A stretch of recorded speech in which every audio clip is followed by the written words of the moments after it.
Good morning for Saturday, December 3rd, 2022. Of course, this is Just Parlays with Chris King. I'm your host, Chris King, because as you see, there's still nobody else here but me. So good to see everybody. Hopefully, you guys had a profitable week when it came to the betting window this week.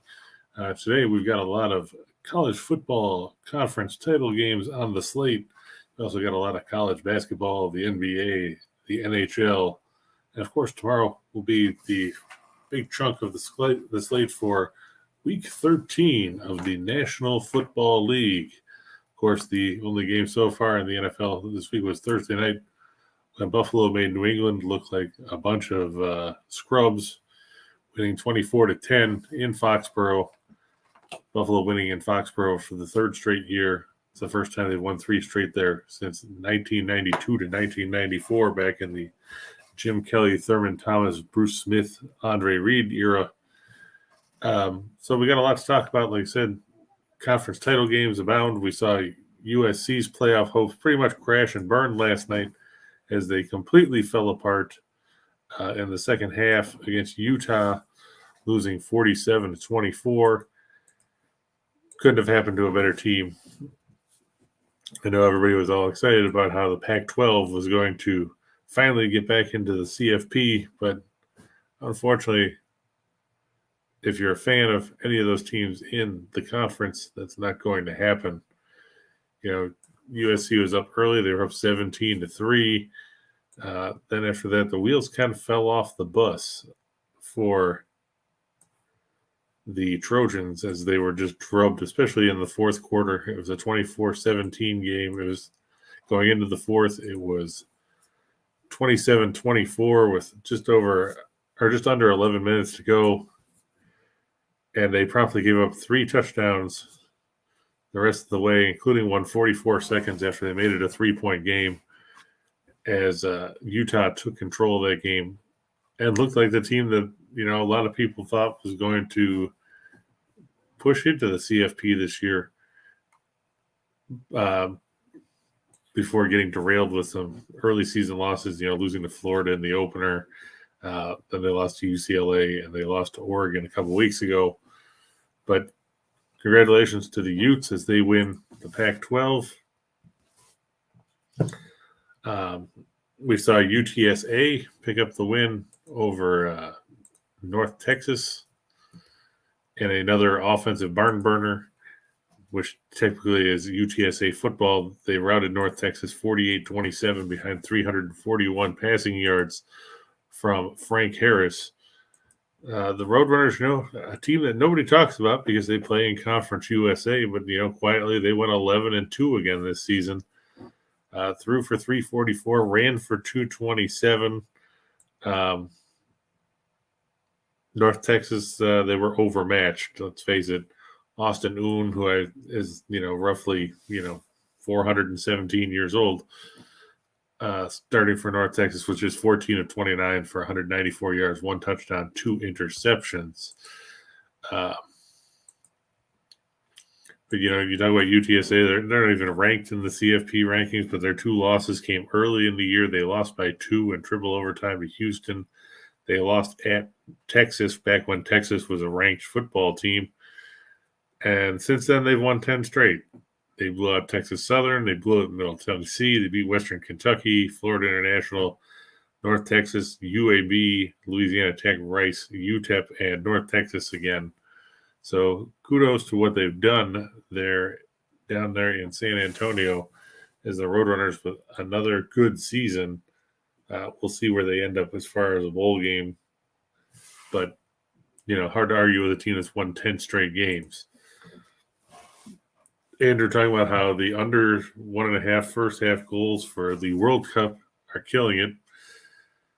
Yeah, Steve and Reichel, I know, were big on talking about the World Cup earlier this week. I admittedly don't watch a lot of soccer. I can never get into it. Just, you know, so many games end up 0-0 that, you know, if I want to watch that, I could watch paint dry and be just as entertained.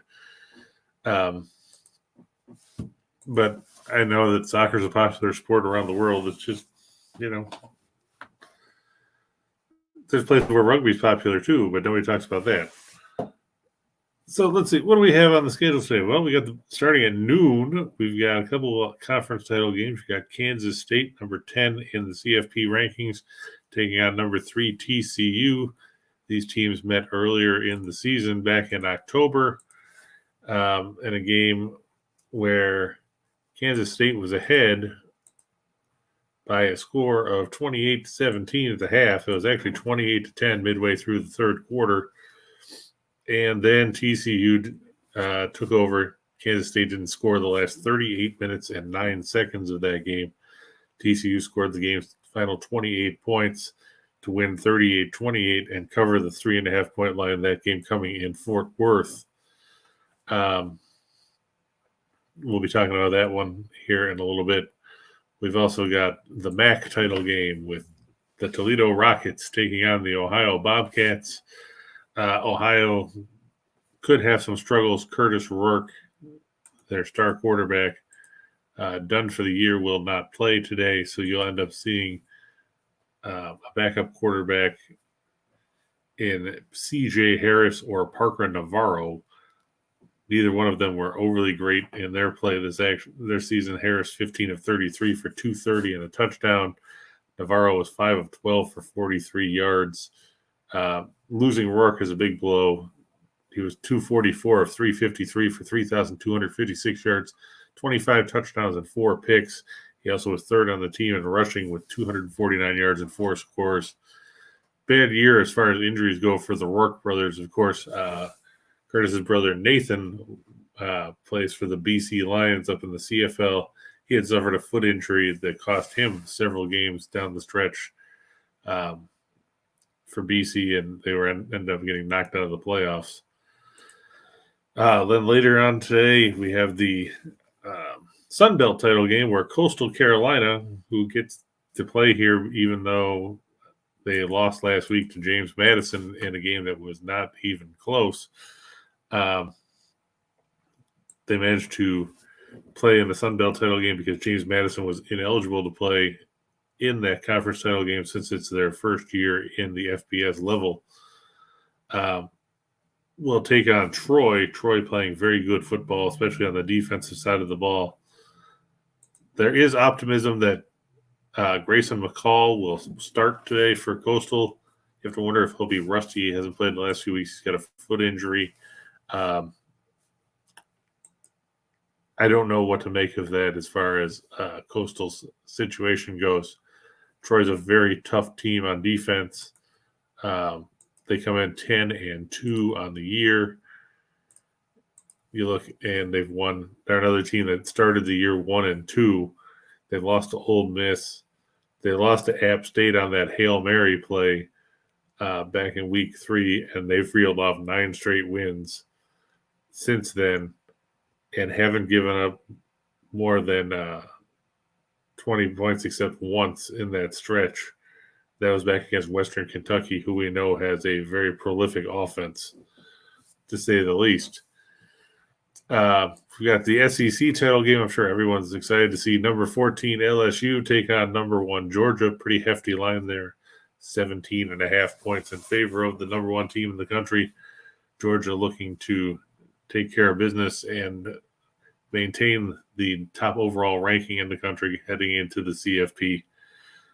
We've got the AAC title game. Number 22 UCF takes on number 18 Tulane.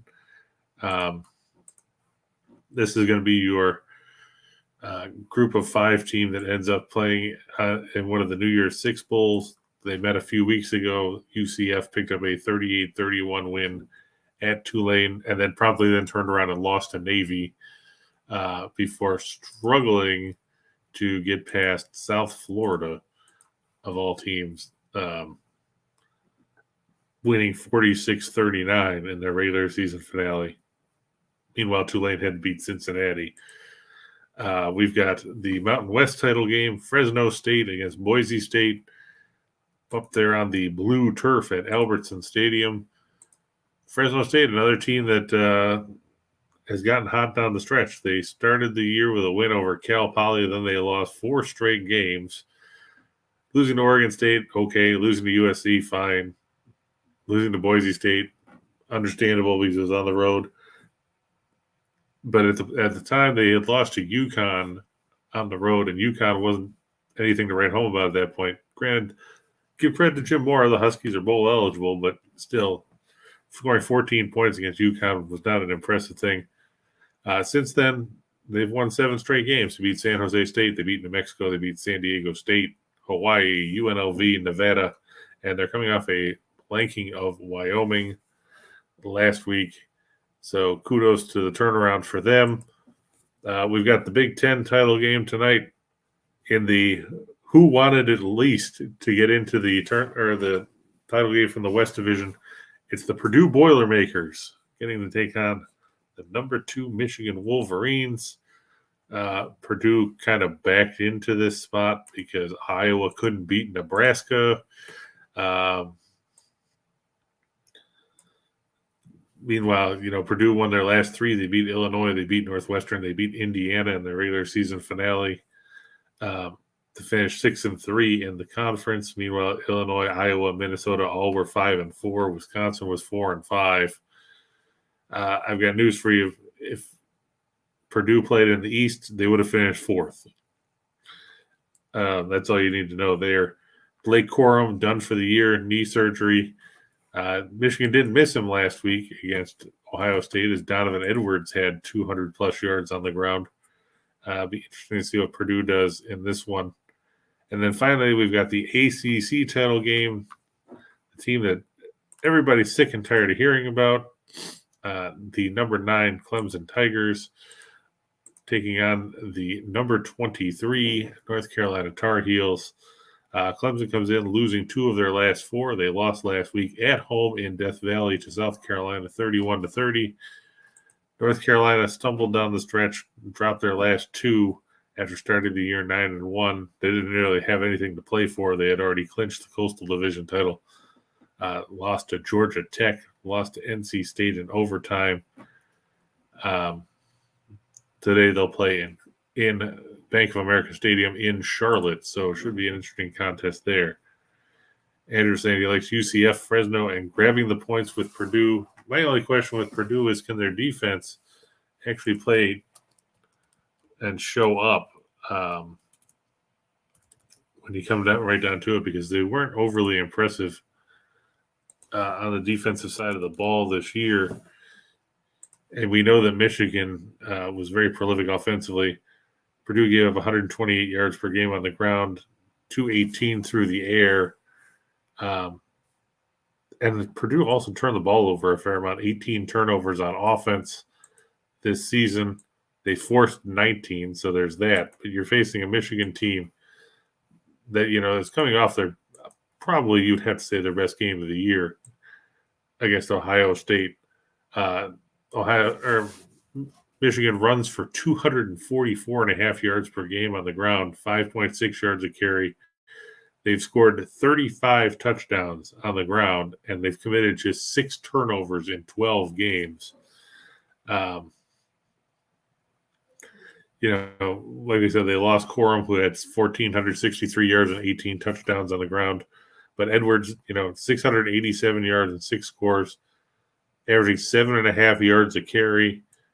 J.J. McCarthy, very mobile, capable of doing damage with his legs and with his arm. He threw 17 touchdowns, just 2 picks, and 271 pass attempts. I'm just concerned about what Purdue can do, because you look at the Boilermakers this year. They gave up 35 to Penn State in the opener. They gave up 32 to Syracuse. They gave up 37 to Nebraska in mid-October, 35 to Wisconsin. Neither one of those teams are ones you would consider good offensive teams. And now you've got to deal with a Michigan team that comes into this contest 8th in the country, averaging 39.8 points a game. They're 3rd in scoring defense at 12.7. I mean, I'd like to think that Purdue might be able to hang around. I just don't know if they can stay close, especially if they have trouble stopping the run. Let's see, what else did we see yesterday that was interesting? Well, we got to see some entertaining NBA games. We saw the Jimmy Butler return for the Heat, knock off the Celtics in overtime. That was disappointing. I thought that Boston was going to win that game. But what can you do? We saw Brooklyn jump out all over Toronto and hold on to win by 9. We saw New Orleans beat up on the San Antonio lottery tankers 117-99. We saw Golden State beat the Bulls. We saw Atlanta knock off Denver 117-109. Cleveland continues to play good defense. They shut down Orlando 107-96. The Lakers somehow beat the Bucks 133-129 in a game where defense was optional. The upset of the day was Houston beating Phoenix 122-121. Devin Booker with 41 points as he continues his hot run of late. You look at his last few games there, he scored 44 against Sacramento, 51 against Chicago in 3 quarters on Wednesday. He had 41 yesterday. The problem is, they need all these points because nobody else is doing anything. Paul's been hurt. Ayton is interested sometimes. They miss Cam Johnson. Jay Crowder's still sitting around. But he hasn't played. I mean, you think we would have gotten rid of him by now just to create a potential to get somebody else in that spot. Let's see. Hockey was a light schedule last night. Only a couple of games on the board, which was kind of weird for a Friday. A lot of games tonight, though. Pretty much a full slate. When you get right down to it, there are, 3, 6, 9, 13 games. So 26 of the league's 32 teams on the schedule tonight. Always entertaining on Saturdays to, take advantage of what's going on. One afternoon game will be the Ducks and the Wild at the Xcel Energy Center at 2 p.m. Eastern. Then you got everybody else starts at least 7 p.m., so plenty of time to get bets in on those. NBA slate tonight, what do we got? Bunch of teams playing back-to-backs. Orlando plays the second game of back-to-back at Toronto. Milwaukee plays the second game of back-to-back at Charlotte. Houston and Golden State both playing back-to-backs. Golden State, like we said, won last night. Houston also winners. Utah playing the second game of back-to-back. They'll face Portland at home after beating Indiana last night. Oklahoma City will play Minnesota. Sacramento plays the Clippers. That's at 4 o'clock. And in the Saturday matinee game at Madison Square Garden, Luka Doncic and the Mavericks take on Julius Randle and the Knicks. Not sure what to make of the Knicks. One day they look good. The next day they look terrible. They've lost 3 of 4. They've lost 5 of 7.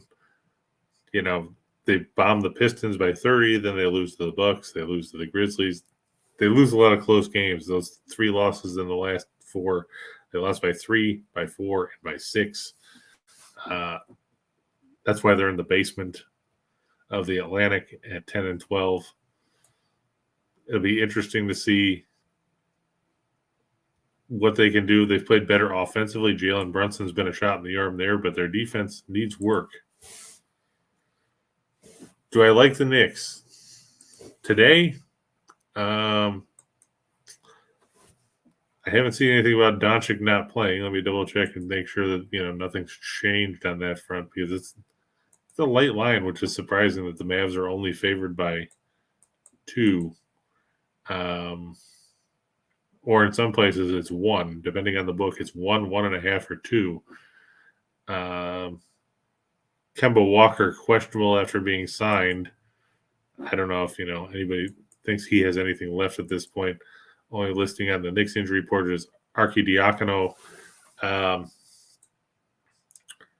don't know if I can trust the Knicks. I mean, I know that Dallas has struggled of late. They've lost 5 of their last 6, but Dallas is a streaky team where they'll go from losing 5 of 6 to winning 7 of 8, and they still have Doncic on the floor. I know that they lost to Detroit the other night in overtime, which was kind of a weird performance. They were up, or they were down 10 after 3 quarters, rallied to force overtime, and then ran out of gas. It wasn't Doncic's fault. He had 35 points and 10 assists, and Christian Wood had 25. But they need to get more out of guys like Finney Smith. Spencer Dinwiddie had 2 points. Dwight Powell is pretty much useless. They're going to have to find some better scoring options. I don't know if they're going to have to make a trade or what, but I think at the end, I don't think the Knicks can slow down Doncic enough to stay in this game, especially with it only being a 2-point line.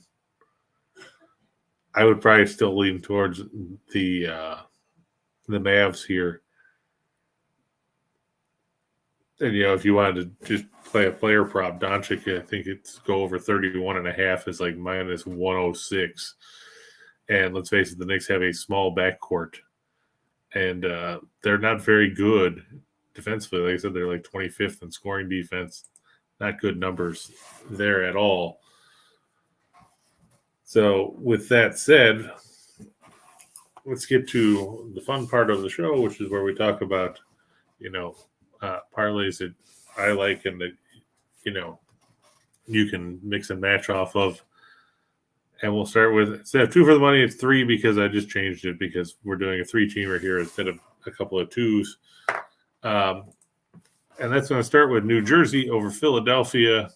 The Devils, I know they lost the other night to Nashville because they gave the tying goal with under 10 seconds left in regulation. Then they gave up the winner in overtime. But let's face it, the Devils still 19-4-1. They've had 2 losses since let's see how long ago this was. Yeah, they've lost twice since late October. They were 3-3 on October 24th after losing to the Capitals. Since then, 16-1-1 in their last 18 games. They lost 2-1 to Toronto. They lost 4-3 to Nashville the other night. Philadelphia, let's face it, the Flyers are a team that has issues. They're 8-11-5. They're 7th in the Metropolitan. They've lost 11 of their last 12.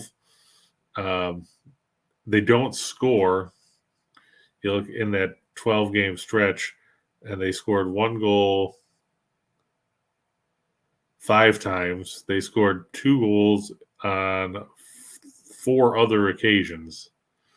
So when you're only scoring 1 or 2 goals a night, it's tough to win hockey games. The one team they won 3-1 over the Islanders.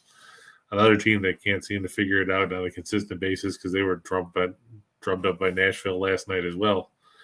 New Jersey's the better team. I know Carter Hart's probably going to start for the Flyers and net, but he can only do so much. He can't score for them unless New Jersey screws up or pulls their goaltender.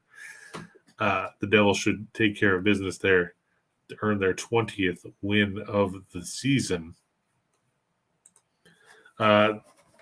Toledo in the MAC title game over Ohio. Like I said, with Rourke hurt, it makes it a lot tougher for Ohio to move the ball. I know Toledo's had their issues when it comes to playing defense this season. Jason Candle would like to get more out of his defense. Hopefully, DeQuan Finn is healthy enough for the Rockets today because, he struggled down the stretch with his health.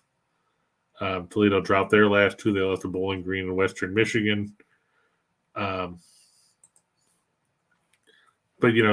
when Finn plays, they're a dynamic team.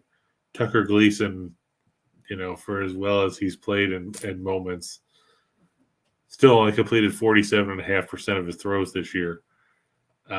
Finn was second on the team in rushing to 522 yards and 8 scores. He threw for almost 2,000 yards and 21 touchdowns in his action. You have to hope that Finn is healthy because Gleason could develop into a good quarterback. He's only a freshman, But in a game like this, you want somebody that's been here before, like Finn has. And like I said, there's the Mavs over the Knicks. We just talked about that a moment ago. I think that Doncic and company are going to be too much for the Knicks to handle, especially with how bad as they've been defensively. Tom Thibodeau's got to be pulling what's left of his hair out, trying to figure out what he can do to get that team to play defense, because it hasn't happened with any success this season. If you play the money lines on those, which is minus 205, minus 150, 120, return 354.61 on $100.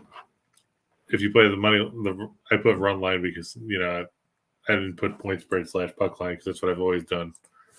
Going back to baseball season, 683.60, so almost 7-1 on 100. That takes us 4 for the show. This is one of the 4-team parlays that I sent out with my premiums, so you can get a look at that. Speaking of the premiums, I've been on a roll late. What it's been 7-1 in my last 8 picks on the ice. You can get all my premium picks. Go to the website, experts.winnersandwhiners.com. You can get my picks. You can get Scott Steen. You can get Dave Delano. You can get Mason Foles. Everybody that has picks, you can get those via there. Also, make sure you hit the like button and subscribe and hit the bell so you'll never miss the show. As of right now, we'll be on Saturdays at 9 a.m. Eastern. Depending on how the viewership goes, that could change going forward, but we have to see how that works. So basically, if you want to see more of the show, we have to have more views and more likes and more engagement and all that stuff, so they can justify having it more than once a week, which I totally understand because it takes a lot of work to put this together. So 4 for the show. I get that McCall might play for Coastal. He's rusty. We just watched them get destroyed by James Madison 47-7 last week. Troy, one of the best scoring defenses in the country. They come into this game ranked. Let me see what it is. I'm pretty sure that, they're 8th in the country, 16.8 points a game. They give up 198.3 yards per game through the air. They've only given up 10 passing touchdowns all season. They only give 118.2 yards per game on the ground. It's going to be a challenge for Coastal, Troy's got a couple good a couple good quarterbacks. Gunnar Watson, Jared Doge, of course. The well-traveled Jared Doge has played a little bit. They've got a good run game with Vidal, who went over 1,000 yards. Billingsley has almost 600. And they're tough defensively. You look at the numbers. Like I said, they've shut teams down. They held Army to 9 points. Louisiana had 17. South Alabama scored 6. In this 9-game win streak, you've had 3 teams score single digits. You had 1 team score 10. And the only team to score more than 19, like I said, was Western Kentucky at home in a game that Troy won 34-27. Going to be tough for Coastal to move the ball, especially if McCall is hampered at all by that foot. I just don't trust him at this point. The Golden Knights over the Red Wings. Vegas has gotten a lot of good goaltending play out of the combination of Thompson and Hill. That's supposed to be a big question mark coming into the year. I know I wasn't thrilled with their goaltending situation by any stretch of the imagination. I know they've stumbled a little bit lately. They've lost 3 out of their last 4 games. Detroit, what can you say about Detroit? They made some moves in free agency. They've got a decent record. They're 11-6-5. Better than what some people would have expected. They're also minus Tyler Bertuzzi, who's out 6 weeks now after hand surgery. They've dropped 2 straight. They fell to Toronto Monday against Buffalo. They were down 4-1 in the third period. On Wednesday, rallied to tie the game and force overtime, lost in a shootout. Detroit's a streaky team. You look going back over the last several weeks, they've gone and they won 3 straight to start November, then they lost 4 in a row, then they won 4 in a row, then they lost 2 straight coming into this one. So Detroit, like Forrest Gump said, life is like a box of chocolates. You never know what you're going to get. That's the Detroit Red Wings. You might get something you want. You might get one that tastes like toothpaste. Can't trust a team like that. You just can't at this stage of the season. Will the Red Wings be better? Sure, they could be.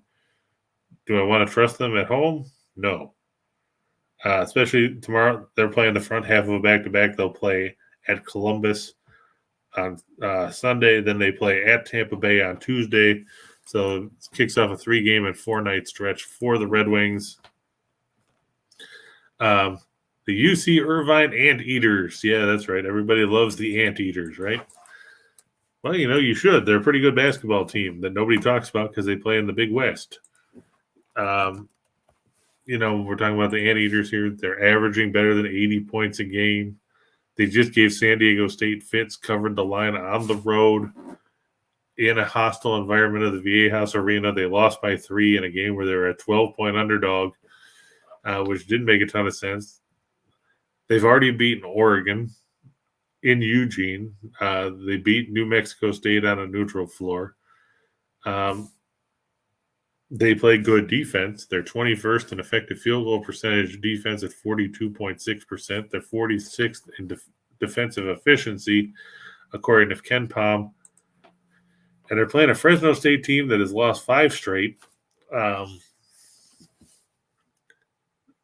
If the numbers aren't bad enough, Fresno State 347th in effective field goal percentage on offense at 42.1%. They shoot 22.6% from 3. 1 out of every 7 shots they take offensively gets blocked. What other good numbers can I tell you about Fresno State? There are 363 teams in Division I this season with all the additions.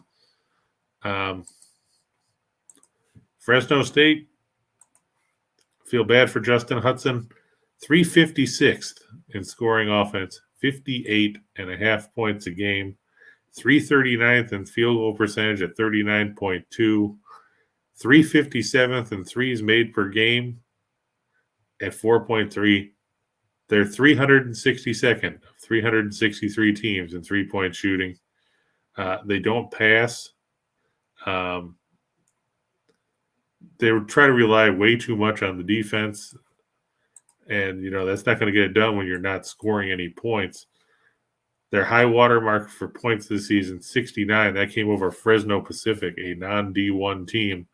In their five games against Division I programs, Fresno State, 54 points, 60, 52, 57, 59. Their defense keeps them in games, but you're facing a UC Irvine team that is 40th in the country at 81.5 a game. They're 35th in scoring defense, giving up just 60.5. Irvine, 8th in the country in three-point shooting, 42.1%. They're 5th in rebounding at 43.6 boards a night. They share the ball, 27th in assists. I can't back Fresno State, especially on the road in the Brenz Event Center out there in Irvine.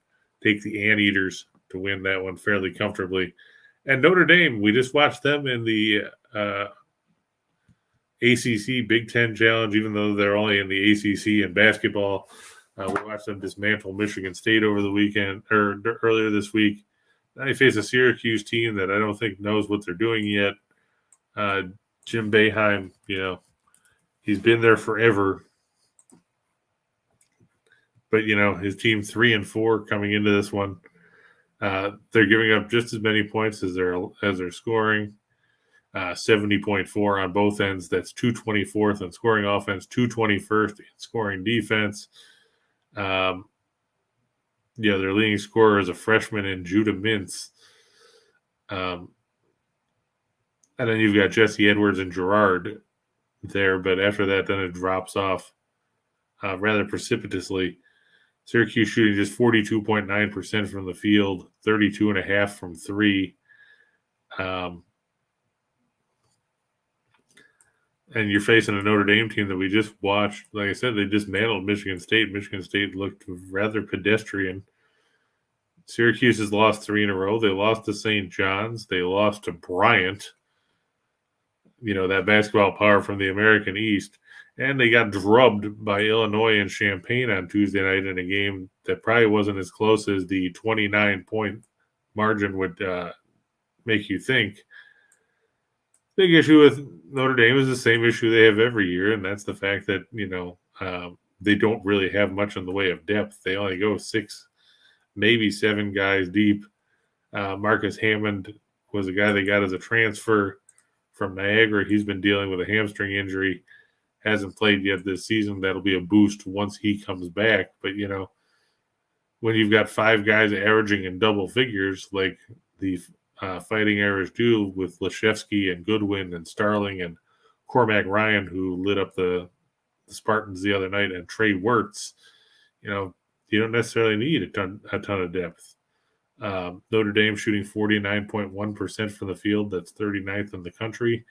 They shoot almost 58% from 2-point range. They're shooting 81.3% at the line, which is the 7th best mark in the country. Their big issue will be, as the season wears on, getting better on the glass. Just 348th in the country at 30.9 boards a game.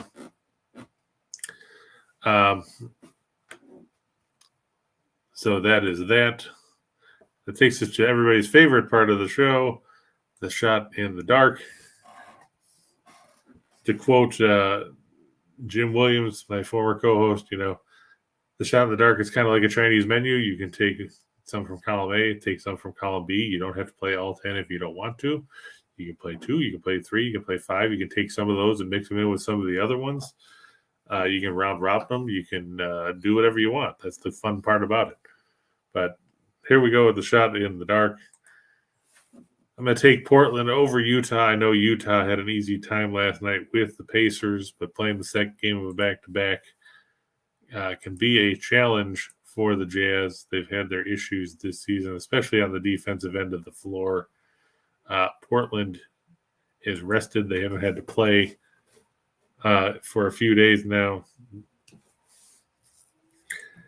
Sooner or later, Lillard will come back for Portland. That's been a big issue for them. I know the Trailblazers have dropped 3 in a row, including that game where they melted down in the fourth quarter against the Clippers. But I think fatigue will be a problem for the Jazz, who miss Mike Conley still, which has been a big issue because then you've got lesser lights playing at the point. Jordan Clarkson, Colin Sexton, both good scorers, not really great point guards. TCU over Kansas State. I know that we talked about Kansas State played good football for 22 minutes in the regular season meeting between these teams and then didn't score for 38 minutes. I just think TCU, they've got a lot at stake here. They don't want to end up blowing their opportunity to go to the CFP. Kansas State probably going to go to the Sugar Bowl regardless of how this game plays out, because they're not going to make the CFP coming in at ranked number 10.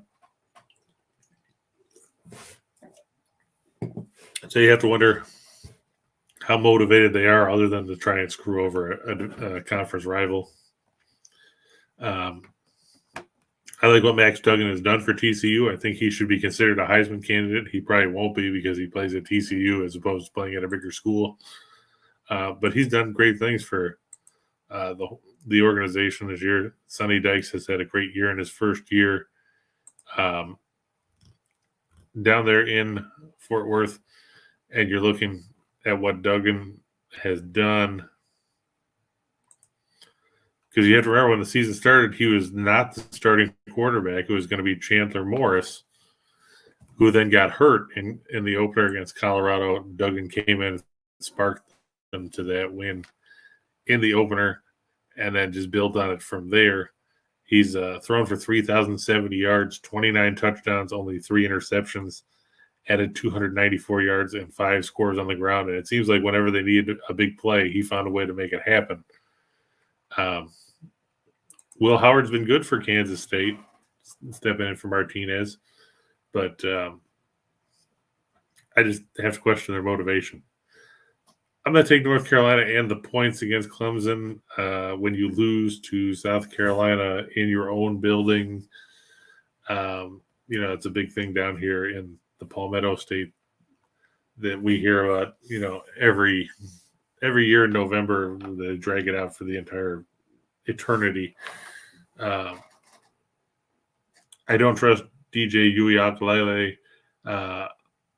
Klubnik has barely played. And Uiagalelei looked horrible last week in that loss to South Carolina. Didn't seem like he could complete a pass to save his life. You look at the numbers, and they were 8 of 29 passing for 99 yards. They turned it over 3 times, and that's been an issue for Clemson. They turned the ball over. 20 turnovers this season in the last 5 games. And, they're 3-2 in that stretch. 15 turnovers. You turned it over 3 times against North Carolina, you could find yourself in a hole in a hurry. We know how explosive that Tar Heels offense is. And this Clemson defense isn't as good as it's been in recent years. They're still 28th in scoring defense, but they're giving up 20.9 points a game. They've given up. They give 45 to Wake. They give up 28 to Florida State. They give 35 to Notre Dame. They gave up 31 last week. North Carolina averages 37. I think they should be able to hang in against Clemson in that game. Cleveland State over Detroit Mercy in the Horizon League. Here's the thing about Detroit Mercy. They got one guy, and it's Anton Davis. And if Anton Davis does nothing, Detroit Mercy has problems. Cleveland State, they started the year 0-3. They've won 5 in a row since. They beat Canisius. They beat Arkansas Pine Bluff. They beat Chicago State. They beat Western Michigan. And they're coming off a 16-point win at home over Oakland. Detroit Mercy, they're 4-4. They had lost 3 of 4 games before beating IPFW on the road Thursday night to bounce back from a 42-point loss in Pullman to Washington State. But Detroit Mercy struggles on the defensive end of the floor, 322nd in defensive efficiency, 287th in effective field goal percentage. They get beat up on the offensive glass. They give up a lot of good looks from the perimeter.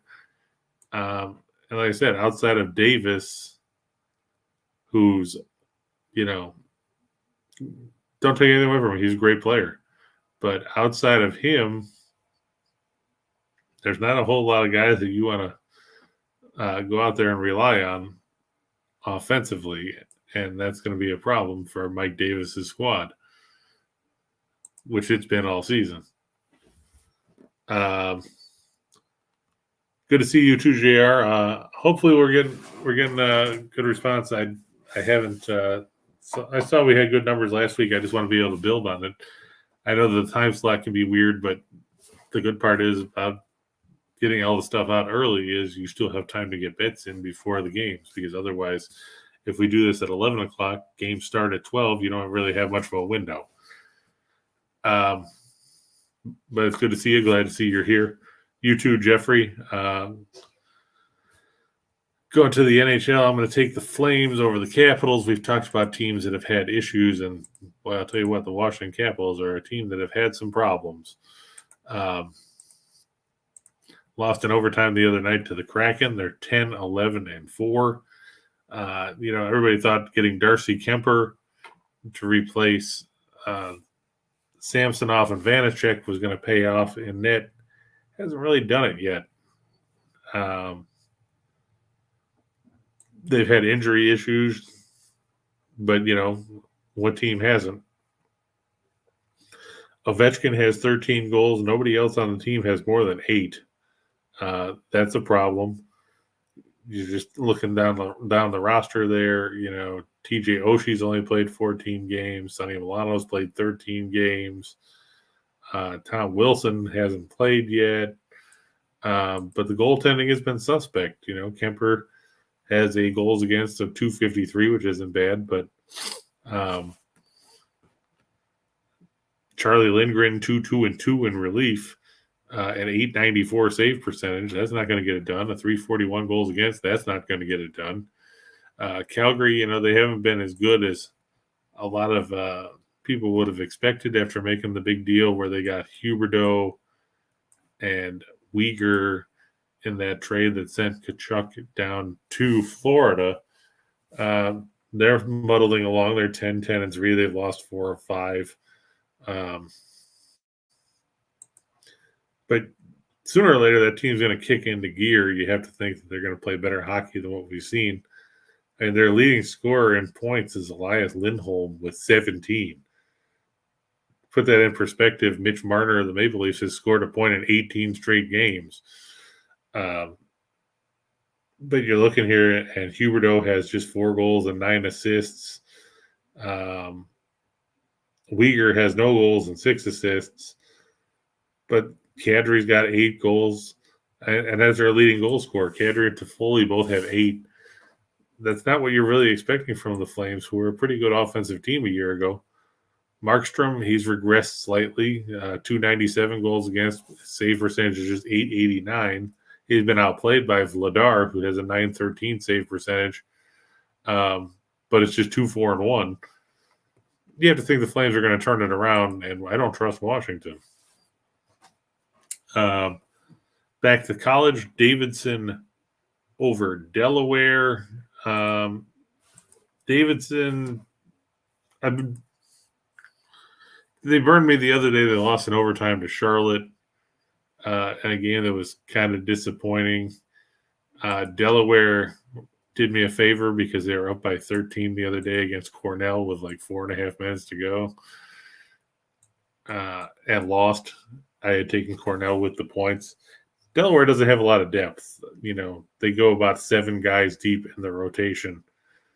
And if they get in foul trouble or somebody has a cold night shooting the ball, it can be tough for the Blue Hens. Plus, you know, you're only given 2 here with Davidson. I think they can pull it out on the road. The Sharks over the Senators. Ottawa played last night, rallied to beat the Rangers 3-2 in overtime to split a home-and-home set. Kind of disappointing for the Rangers in that front as they give the tying goal with 49 seconds left of regulation and lost in overtime with 18 seconds left. Brady Tkachuk getting both those goals. Cam Talbot with a good start, made 25 saves for Ottawa. But now they're playing the second game of back-to-back. I know San Jose isn't really a team that you're like, ooh, wow, the Sharks. Yeah, wow, great. And I get it because, let's face it, San Jose has had their problems. But the Sharks are a better team on the road than they are at home. Now think about that for a second. The Sharks, away from the SAP Center, they're 6-6 on the road. They're 2-8-4 at home. Ottawa 5-7 at home. They're still in the basement of the Atlantic Division, which is disappointing because you saw them spend all that money in free agency, getting guys like Giroux and trading for DeBrincat. And it really hasn't paid dividends because their goaltending is terrible. And I think at the end of the day, playing the second game of back-to-back against the Sharks team that has a little bit of a rest factor works in favor of San Jose in this one because they haven't played since losing to Toronto on Wednesday night, was it? I think it was Wednesday night, or was it Thursday? The days kind of run together sometimes. Yeah, Wednesday night. So they've got 2 days of rest. They've been in the province. Meanwhile, Ottawa had to come back from Madison Square Garden last night. I just don't think it's going to pan out for them. Oklahoma and Villanova. I'm going to take the points just because I've watched Villanova play, and I don't know if it's because Jay Wright's not there.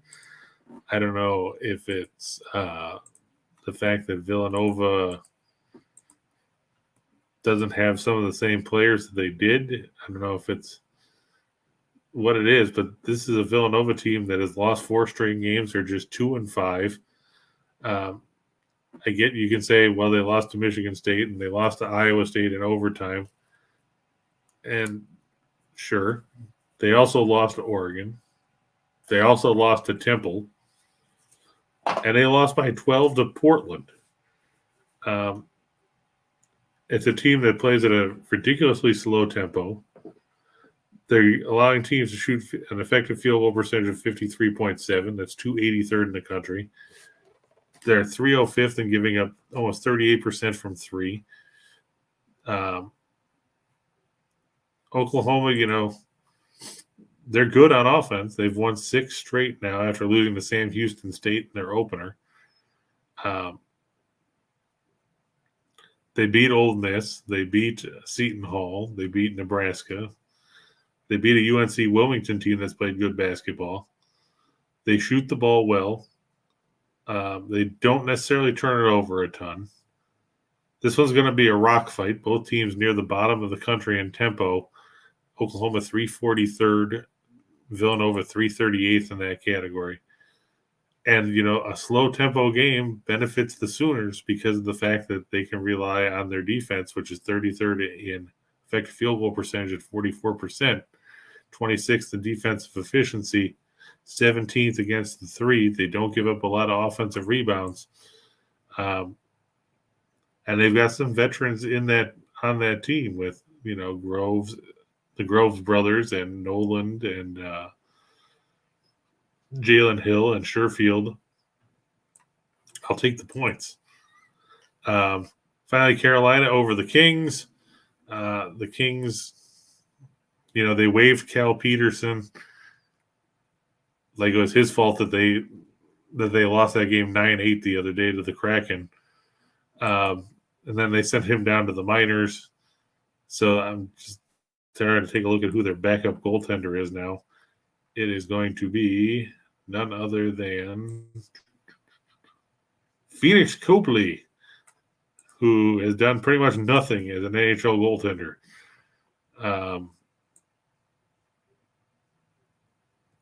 In his career, Copley is a whopping 16-9, but he's played just 2 games in the NHL since the end of the 18-19 season.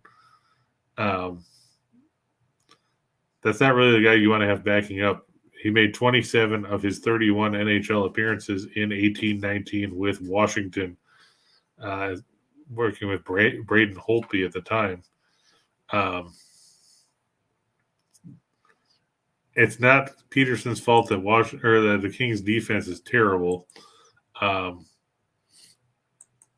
They don't have a ton of depth. They had to rally to beat the Coyotes the other night. They've lost 5 out of 7. I'll take Carolina in that contest. And in what might be a bit of a reach, I'm going to take those same Arizona Coyotes over Vancouver. Vancouver, has gotten better goaltending play out of Spencer Martin than they've gotten out of Thatcher Demko. They're coming off back-to-back 5-1 losses after a stretch where they had won 3 straight and 5 of 6. I think reality set in a little bit. Arizona, nobody's going to confuse the Coyotes with being a good hockey team. But, they're 6-9-2 on the road. The weird part is they played 17 of their first 21 on the road again. Vejmelka has been decent. 6-6-2 with a 304 goals against. He's got 2 shutouts, a .913 save percentage. Let's face it. I don't know if Demko's going to play. Demko is marked as out. He was injured the other day against Florida. And I love this when you look at the injury report. undisclosed. He's expected to miss 6 weeks. So he'll be out until mid-January. They recalled Colin Delia, who used to be a goaltender for the Blackhawks. He'll be the backup for Spencer Martin. I don't know what to make of Vancouver. They can't play consistent hockey. I'm going to take Arizona with a healthy number there. But, if you bet the money line on all of those, pay out $198, $908.99 on $100. If you bet on the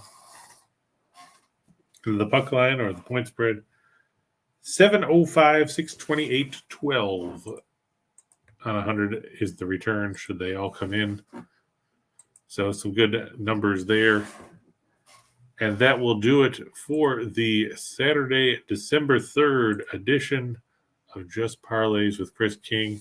I want to thank everybody for tuning in, for being a part of the show. Hopefully we will see all of you again next Saturday. Same bat time, same bat channel. Tell your friends, tell your neighbors friends, and tell them to be here because next week we'll be talking about the Army-Navy game because it'll be the only college football game on the schedule. We'll be talking more college basketball, more NBA, more NHL. We'll look at week 14 of the NFL schedule. Of course, we'll have more parlays for you guys to look into. We'll see what you guys are playing. Make sure you hit the like button, like I said, so that way you know when we're going to be here. Like I saw James said, yo, like 5 or 6 days ago, and then still didn't show up for the show because I know it's early over there in Arizona.